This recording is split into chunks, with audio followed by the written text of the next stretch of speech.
Hello viewers, எல்லாருக்கும் நமஸ்காரம். இப்போது இங்கே காமிச்சிட்டு இருக்கிற வீடியோவில் வந்து சேட்டலைட் ரிங் ரோடு வந்து அக்கௌண்டப்பள்ளி பக்கத்தில் வந்து அதோட ஸ்டேட்டஸ் வந்து காமிச்சிட்டு இருக்கேன்.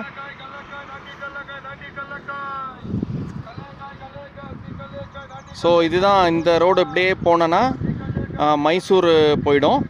மைசூருக்கே போய் அந்த மைசூர் ரோடுக்கே வந்து கனெக்டிங் வந்து கொடுத்துருவாங்க. இது இந்த சைடு, இது பாருங்கள், இந்த சைடு போனீங்கன்னா பெங்களூரில் இருக்கக்கூடிய ஏர்போர்ட்டுக்கே வந்து போயிடலாம். இந்த ரோடு வந்து அப்படியே வந்து பேரண்டப்பள்ளி ரோடில் போய் வந்து கனெக்ட் ஆகுது. ஸோ அந்த பிரிட்ஜு 2 தெரியுது பார்த்தீங்களா, அங்கே வந்து அப்படியே சர்க்குலராக வந்து ஃபார்ம் ஆகிற மாதிரி இங்கே இருக்கிறவங்க வந்து பேசிக்கிறாங்க.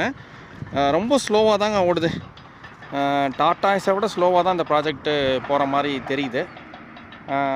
ரொம்ப மேசிவ் ப்ராஜெக்ட் தான். இவ்வளவும் தோண்டி குழி தோண்டி எல்லாம் எடுக்கணும்.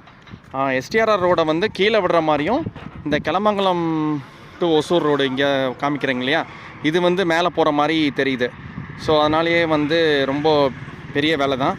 அதுவும் இந்த மாதிரி வெடிலாம் வச்சு இந்த கல்லெல்லாம் நகர்த்தி பண்ணுறதுல ரொம்ப சிரமந்தான், பார்த்தாவே புரியும். இங்கேயே நிறையா போர்டெல்லாம் போட்டிருக்காங்க. பிளாஸ்டிங் ஜோன் அஹெட், குண்டு வெடிப்பு பகுதி, இந்த பகுதியிலிருந்து விலகி இருங்கள் அப்படின்னு வந்து போட்டிருக்காங்க. ஸோ இதுதான் இப்போதைக்கு இதில் இருக்கக்கூடிய ஸ்டேட்டஸு. ஸோ ஒசூரை சுற்றி நிறைய ரோடு ப்ராஜெக்ட் நடக்குது. ஸோ இது வந்து ஒன் ஆஃப் த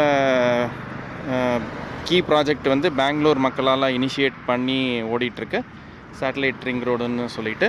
இதுதான் அதோடைய ஸ்டேட்டஸ் மக்களே. Okay, thank you, by.